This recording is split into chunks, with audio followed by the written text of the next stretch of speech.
Hey, this is Madeline Sklar. And Suze Cooper, and you're listening to All Things Audio.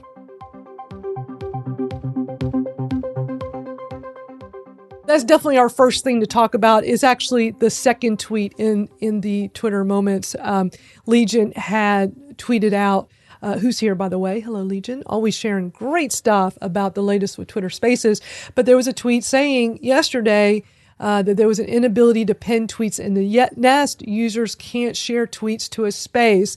And when I saw that, I was thinking, oh, please let it be resolved by tomorrow, which is today, because we rely on it so heavily. And I even did a tweet over to Legion earlier today to ask, has it been fixed yet? I got a not yet. So, yeah, a little frustrating. Spaces actually tweeted out themselves and said that they'd found a bug on iOS and had to temporarily turn off the ability to share a tweet in a space while they're fixing it.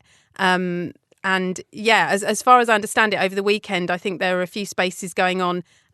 People were trying to share to the Nest, but hosts were being frozen out. Spaces were crashing again, which we haven't heard of happening sort of regularly recently, which has been a good thing. But no, apparently it all kind of it all came down. So yeah, this tweet was sent out yesterday. It says 2:26 p.m. April the 19th from Spaces, saying that they'd found this bug on iOS and so they were pulling it while they were working on it. But yeah, still not back up and running. So it's obviously something quite integral that wasn't just a quick fix, sadly. But yeah, definitely missing it. I mean, it's just so nice to be able to share the things that we're talking about and to feel as though it gives the listeners another way of connecting and understanding what we're talking about within the space. 100%. So of the three rooms that I'm co-hosting each week, this is the one room where we do rely on the Nest for the hour, and it helps tremendously. So a little frustrating to not have it today, but it's okay. We got Twitter moments.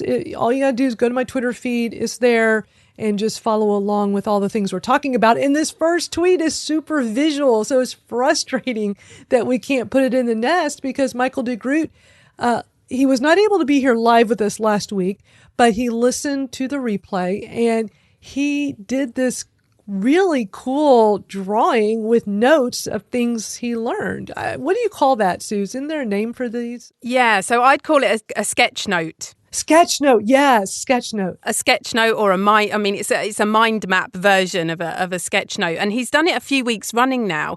I just find it incredible that someone values our content enough to sit and make such a detailed note from it.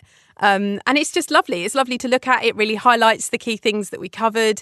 I'm a very, very visual thinker. So for me, making notes in this way is kind of the only way that I can retain the information. I've got a terrible memory. So I love this. This is a great reminder of the stuff that we covered last week. And it's just great that he's sharing it out as well and letting other people see it. So if you do get a chance, do go ahead and find Michael's sketch note from the Twitter moment and take a look at it because, it's really lovely. It is. It's really cool. And I'm the same way. I'm more of a visual learning and I like to take notes to retain stuff. And the way he did this, I love it. And he actually wrote a note on here. He tweeted it separately a few days ago, but he noted that he listened to this replay on a Mac, an M1 desktop Mac using AirPods Pro. And he said the spatial audio worked great and that the sound and the tracking was working really well. And that's so interesting. I'll have to try that. When we're done with this room today, when we're done live, I'm going to go listen back on my iMac with my AirPods Pro to see if I notice that because I've never noticed that before. But then again, I've had AirPods Pro for a long time and didn't like them. I don't like the way they fit. And I read an interesting article that talked about how great they are. And I'm thinking, okay, I spent all this money. I just like my old AirPods. I have like 4 different pairs. And I like the old version better because for me, they fit better. But I thought, let me give it a chance. They sat and collected dust for probably a year and a half, which is terrible to say out loud in front of you all. But I gave it another chance recently. And while the fit still bothers me a little bit when it's in my ear, the sound is so much better. And I do hear that spatial audio when I'm watching movies or listening to music. Like I really can hear the richness and fullness of the sound, especially when people are talking. But I haven't tried it on I know I have with my iPhone, and I didn't really notice this. Do you think that because he also mentioned that it was a Mac desktop that he did, does that make a difference, you think, Suze, between a Mac or an iPhone? I really don't know. I mean, I was surprised to see that he'd mentioned that he felt there was some spatial audio on the replay, because as far as I know, it's not something particularly, certainly not anything that I've heard on Spaces. I've heard it over on Clubhouse, and it is a very different listening experience. So yeah, I'm really not sure. I haven't got the AirPods Pro, so I don't know whether or not it's to do with that. But I really don't think it's something that they have rolled out and spoken much about, if they have rolled anything out to do with spatial. But yeah, interesting. I mean, maybe it's just the clarity of the audio, and using the AirPods Pro, it's a different listener experience to what he's been used to previously. But yeah, it's interesting that people are listening in a different way, and I love that. You know, there's different content being created, but we're also listening to things differently. I just think that's such an interesting extra element that comes out of all of this social audio stuff. Absolutely. Now, there's a Twitter employee by the name of Evan, and you had uncovered this tweet. I actually saw it out in the wild myself before I saw that you had added this for us to talk about today. But interesting that they're looking for feedback from people using the new Spaces tab for Twitter Spaces. And this is just one of the things I love about Twitter, that they want to hear from us. And this tweet is so interesting because the conversation in there is huge. There's so many. I feel like I didn't have to respond, because by the time I saw this late yesterday afternoon, it'd already been up for 24 hours, and he has so many responses, and it was all things that I'm interested in. So I feel like everybody pretty much covered all the things I would want, but that is so nice to know that they want feedback. They want to know, if you use the Spaces tab, what do you like and not like about it? What can we do to make it better? And I was reading so many of the responses, Suze, and this guy was responding to pretty much everyone and saying things like, well, tell me more. Or like, these weren't just like him hitting the like button, you know, like him saying like, what a great idea. What else can we do? And I was really blown away. This guy is incredible on the product team for Twitter Spaces. Yeah, I mean, I was interested in it because I actually find this Spaces tab quite difficult to use. And I don't know if it's because I just don't have the right update. If not everybody has got these buttons appearing in the tab saying happening now, coming up, recorded. When I go into my Spaces tab, I don't get those buttons. I don't get those immediately. And I have to do a search before I even get the filters come up. And they're filters, again, not in buttons. They are just kind of in a horizontal menu across the top.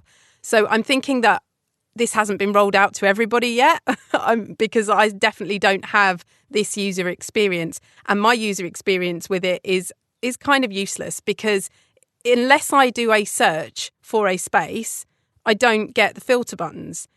But what I want to do is filter all the spaces that are happening now, coming up soon, or replays of people that I follow. I want to do that straight out. I don't want to search, first of all, if you see what I mean. You know, I've taken to kind of putting spaces into the search so that I can get the filter up, and then I only get all the spaces that have got the word spaces in the title. So it's really not working for me. So I do need to add my feedback to this. But yeah, I mean, it sounds like other people have certainly got the buttons and have got that user experience, but it's definitely not looking like that for me at the moment. Yeah, I would definitely respond then and you know, explain what you're saying here with us, and you know, give them that feedback, because it's great that they're listening. When I look at this tweet, it's from 2 days ago.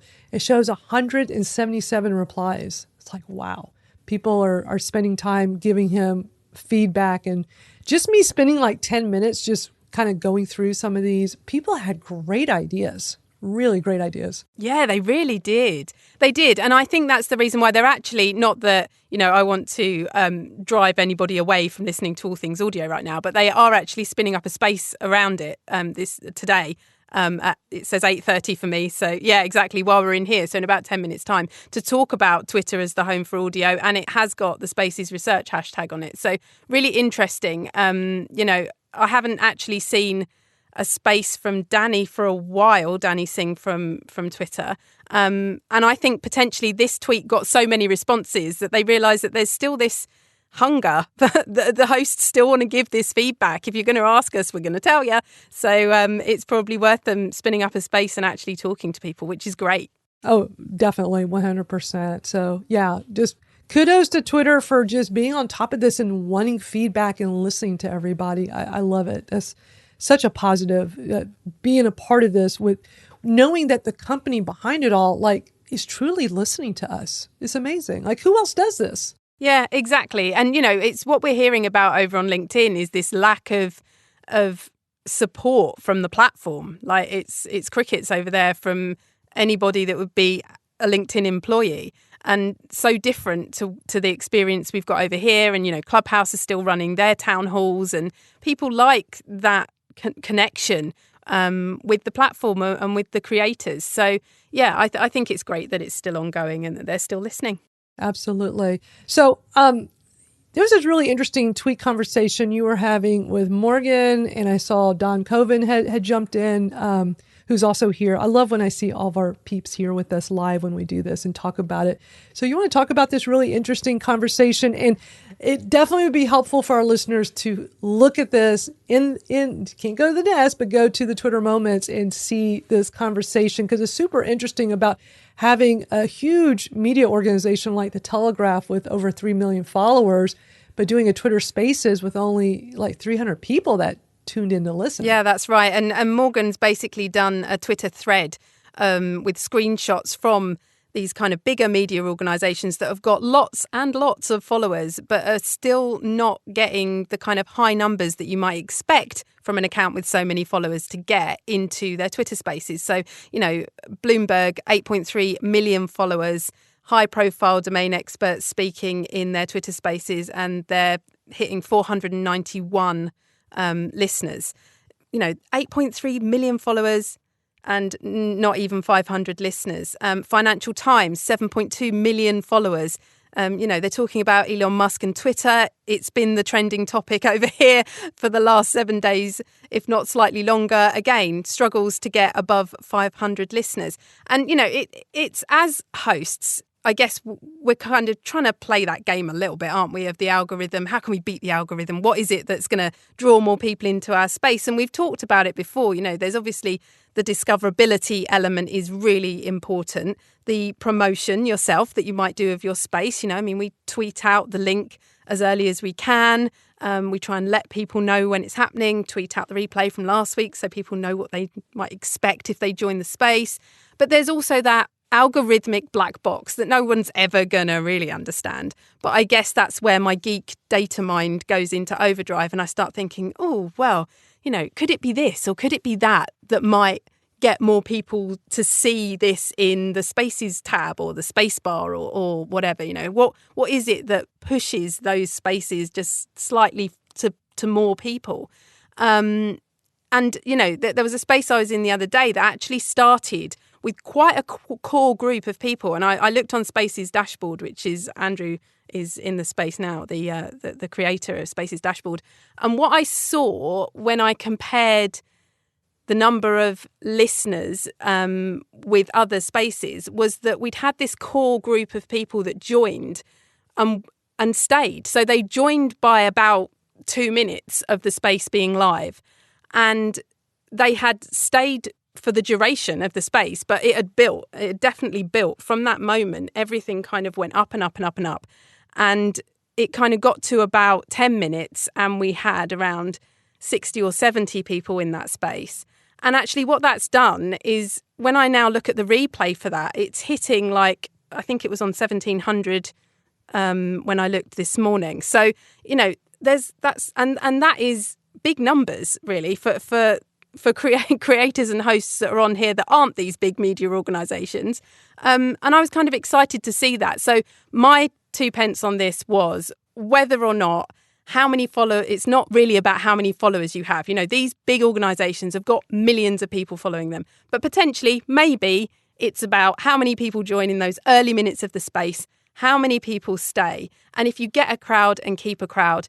And that is all down to the content, which, as any content creator will tell you, if you're creating great stuff, it will pay you dividends. People will join in, they will join you, they will stay with you.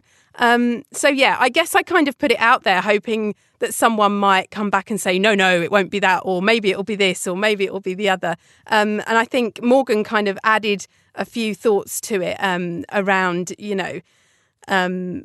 how to make the space bar and whether you've got that full complement of speakers for as long as you can possibly keep them, and a bit being around the speakers rather than the listeners. But yeah, I'm totally up for people finding that tweet and adding their thoughts to it, because I kind of put it out there to start a bit of a discussion and a debate around it. Yeah, it's an interesting discussion for sure. And there are so many factors with this. I mean, it could just go on and on but you would think with these larger media companies with millions and millions of followers, but my biggest question is, how are they promoting it? Like, how are they letting people know about it? And are they promoting it outside of Twitter, like through their other channels, just putting it out everywhere to make sure people know and giving them enough time? If it's a scheduled room, is it scheduled? Maybe they're not scheduled. These all look like from the screenshots that they would have been scheduled because they have a lot of high profile people with really big conversations going on. So yeah, but your theory definitely makes perfect sense for sure. I loved what Don said in response to it as well. He said, it's not a conversation at 3,200 people. It's an event you're consuming. So, and I think that's true as well. On Spaces, and we spoke about this early doors when we first started using Spaces, the whole point of Spaces is to have a conversation. So actually you don't want too many people in there, because you want to be able to have that conversation and that chat and that discussion, and to have as many people's voices as possible to be heard. So I think, all good points that have been made. But yeah, if you've got any thoughts, then do find the tweet and add to it, because I'd love to know what you think. Yeah, definitely. And then also with Twitter Spaces, host Celine had put out a tweet late last week about an emoji update with some new emojis, a couple different colors with hearts, black and brown, which I understand the black one is showing up for Android. Interesting that some stuff is working just on Android and not iOS. Do you know much about this and thinking about returning the 100 and the fist? Yeah, I mean, it was the return of the 100 that caught my eye, because I have really missed that emoji. Yeah. I have too. I love the 100. I hate that we don't have it. That was such a cool. I'm glad we have the hearts. I love being able to, and I like that we have different color hearts. But I thought the 100 was a really popular emoji for Spaces. Yeah, I just feel like it's such a positive way to agree with what's being said. And I do use the hand claps in place of it, I guess. But I don't know, it just doesn't feel the same. Isn't that strange how, when you're left with a limited palette of essentially icons to express how you think and feel in the moment, that one of them being removed can make the experience so much different. It's a very odd sensation. But yeah, having seen host Celine's tweet that potentially the 100 might be returning, and in fact I did find another tweet that Danny Singh from the Twitter product team had sent out in response to someone else's saying that the 100 was potentially coming back soon. So I do think it might be a real thing, and we might see it again. And I will be happy for that to return, because it's definitely the one that I used to use the most.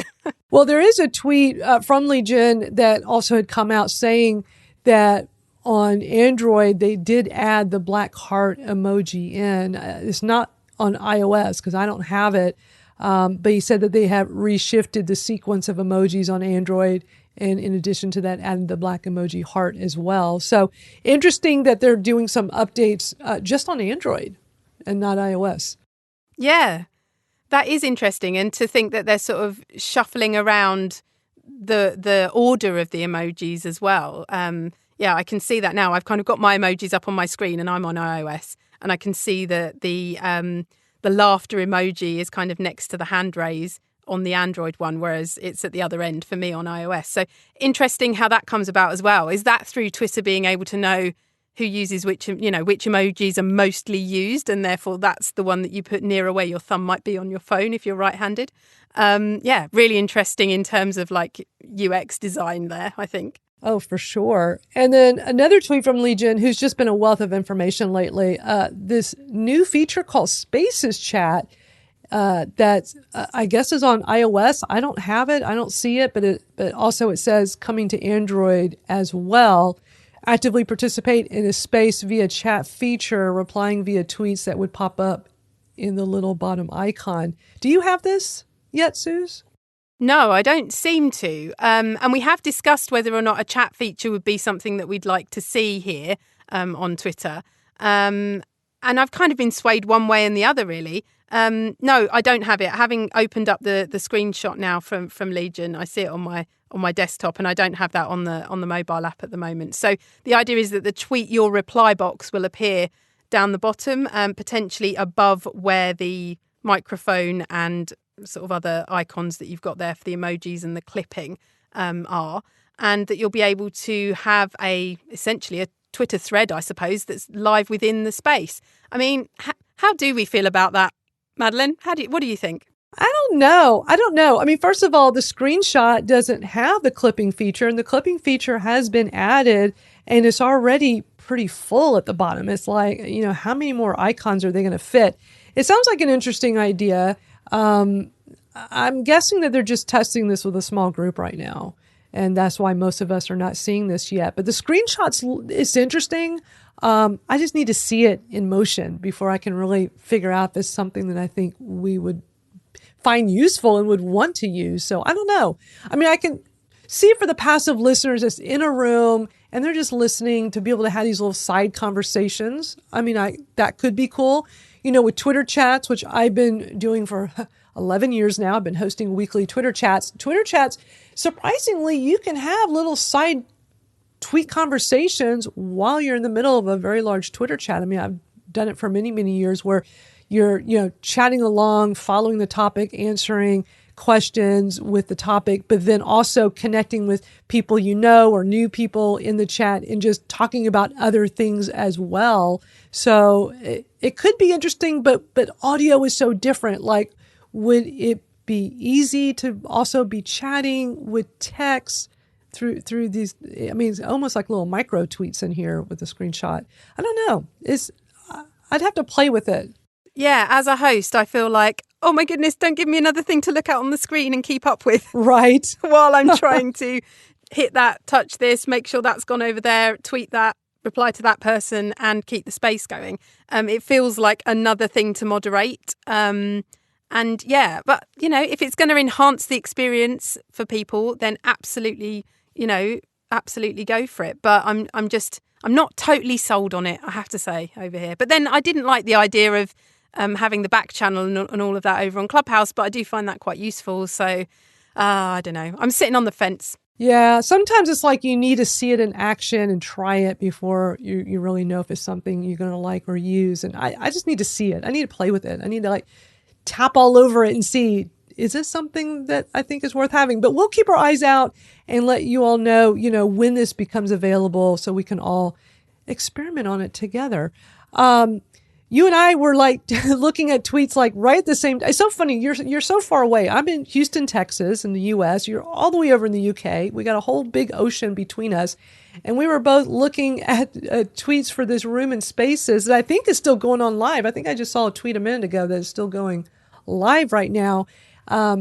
With hundreds of thousands of people, or almost 200,000. Your tweet says 161,000, like a lot of people right now live in spaces. That is amazing to have that many people tuning in live right now.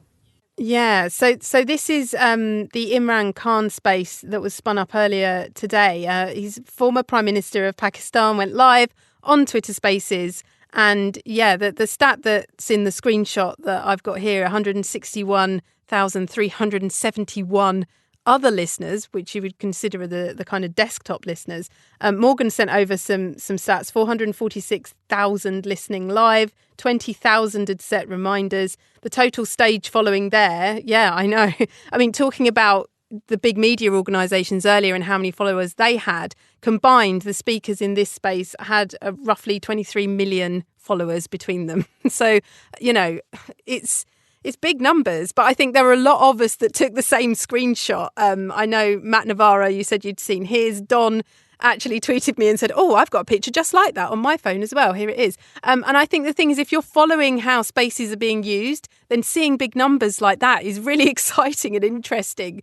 It's yet another use case. And to understand who's in those spaces, the topic of those spaces, and just to see such incredible numbers is amazing. So just an interesting, and as you say, kind of happening just as we were about to hit the button to go live over here as well. So breaking news, as it were, hot off the press. Right. Yeah, it's so interesting. And it really shows the power with social audio. People are loving Twitter Spaces. I know Clubhouse has been getting some really large rooms as well. So if you're on the fence about social audio and how this can help your business, this really shows you that people are very interested in being a part of a listening experience. So it's a smart way to go for sure. Yeah, absolutely.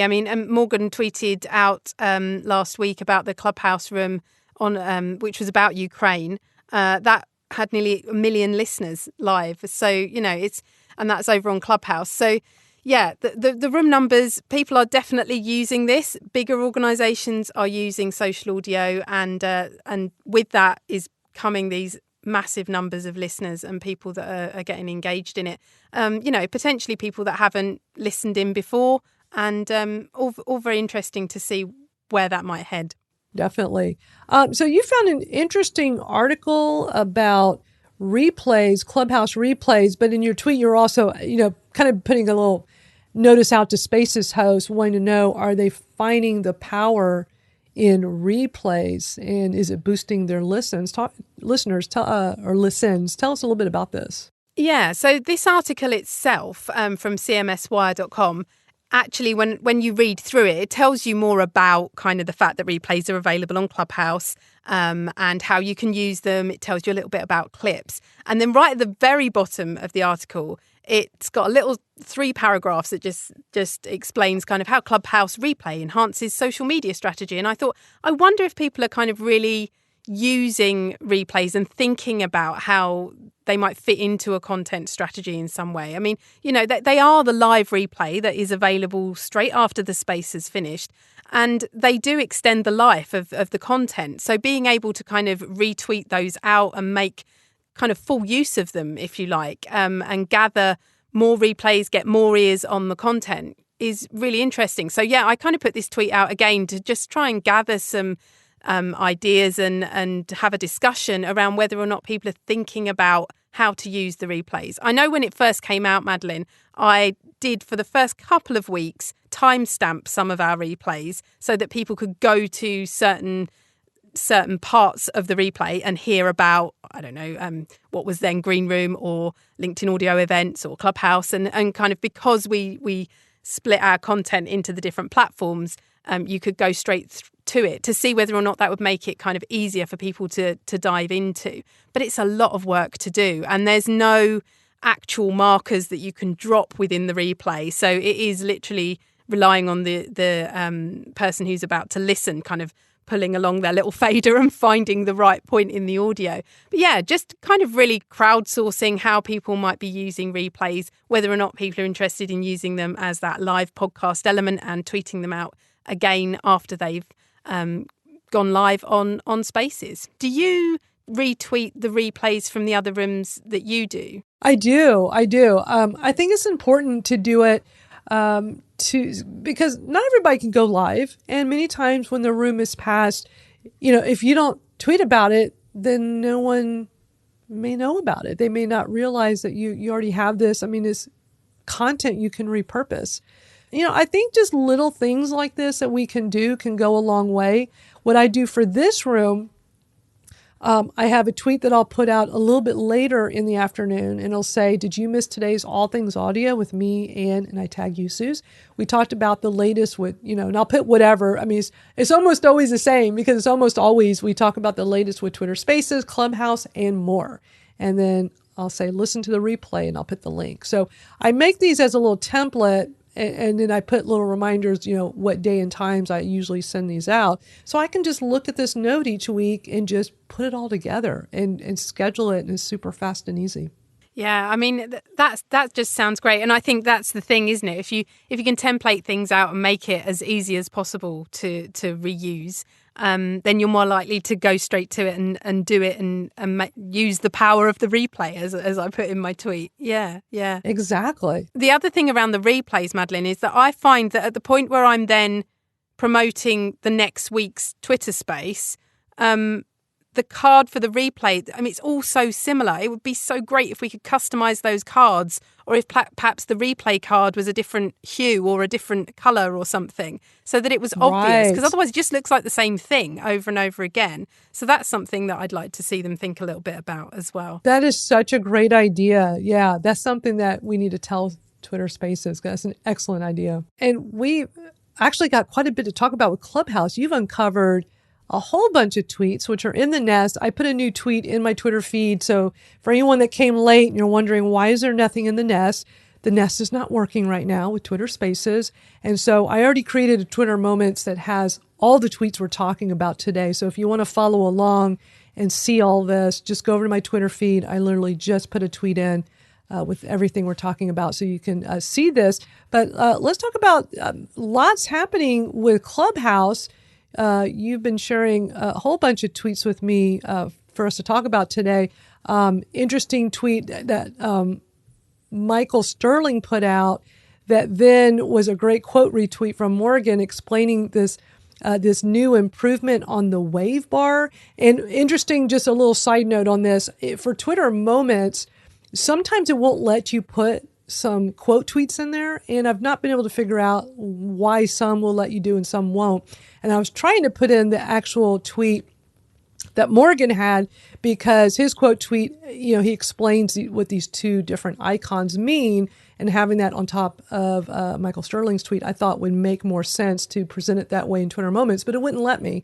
So in Twitter Moments, you're going to see Michael's tweet talking about this. I just want to explain because I think Morgan's tweet makes a lot of sense, and just wanted to throw that out there. But I'm going to let you talk about this because this is more of your thing when it comes to Clubhouse. Well, I'd like to say it's actually more of Morgan's thing. He's definitely our Clubhouse correspondent and keeps me up to date with various things that are going on over there.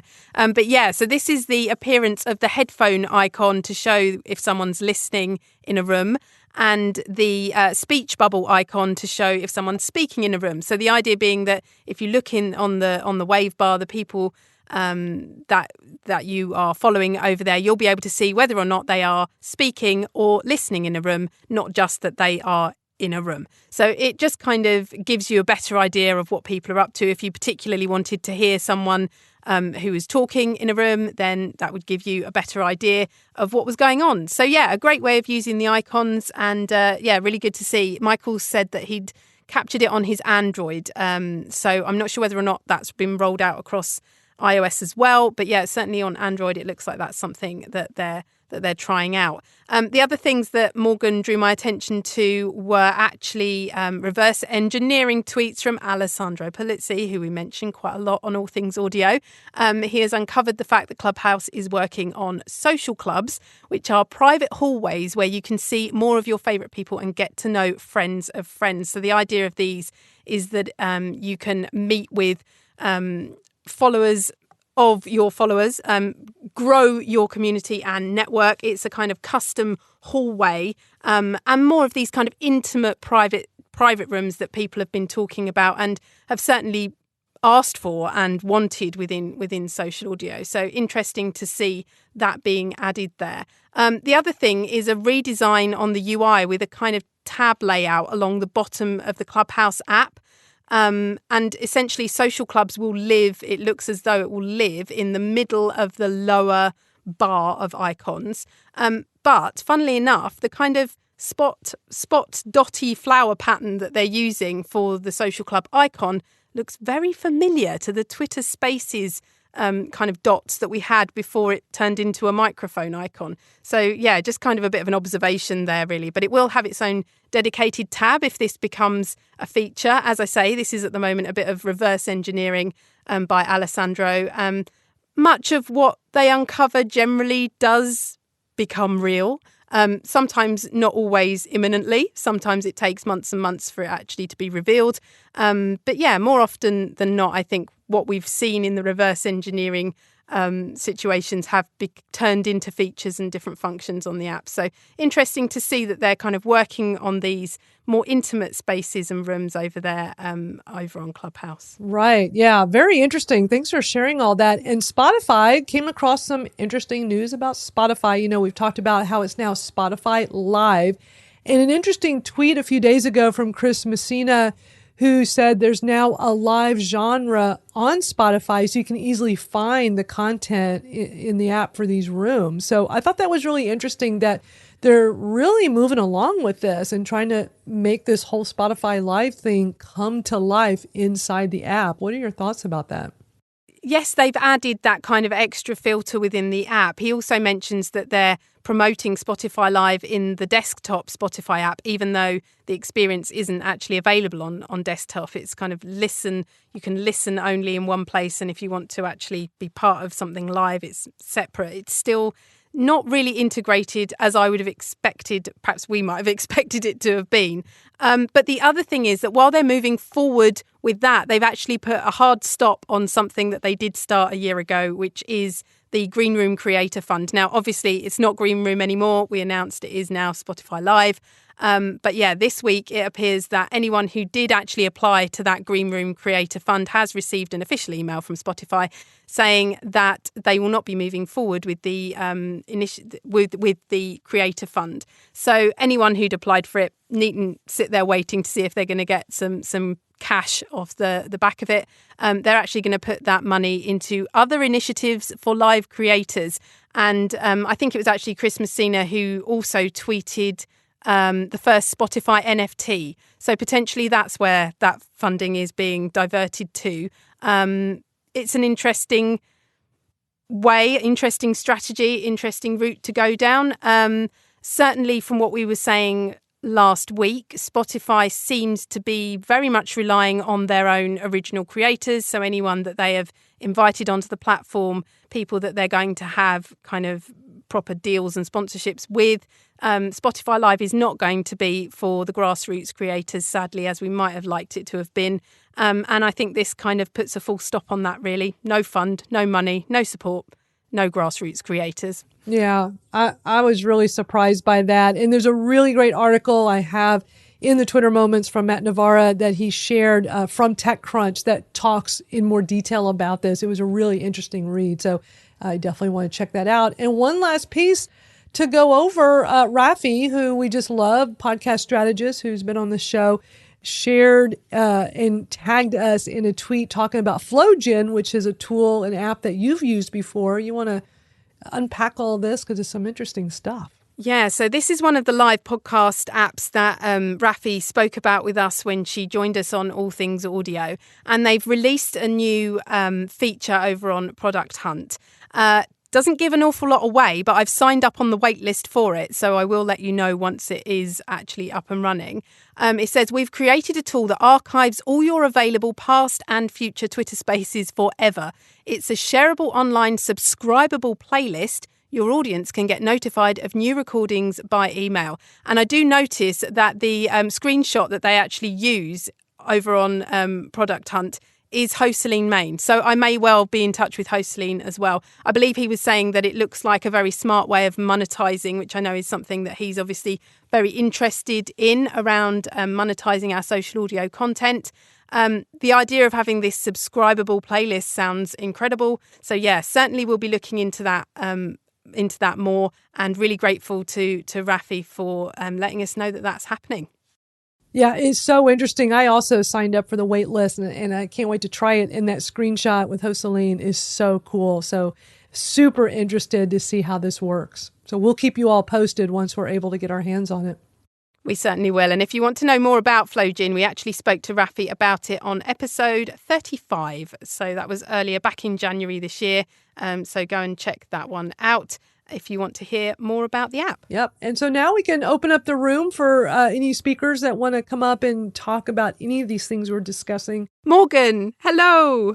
Welcome. Hi, Morgan. Thank you so much for all of your DMs this week and for highlighting so many of the different things that have happened. Hi, both. It doesn't get any quieter, does it? Oh, my goodness, it doesn't. Social audio is loud. Yeah. I mean, I just wanted to go back to this pretty huge moment for Twitter today, and this thought around politics and social audio. One of the first things that I remember thinking when I first joined Spaces and Clubhouse was, my God, what would happen here when we have an orator that uses this medium? And I think we saw a little bit of that today.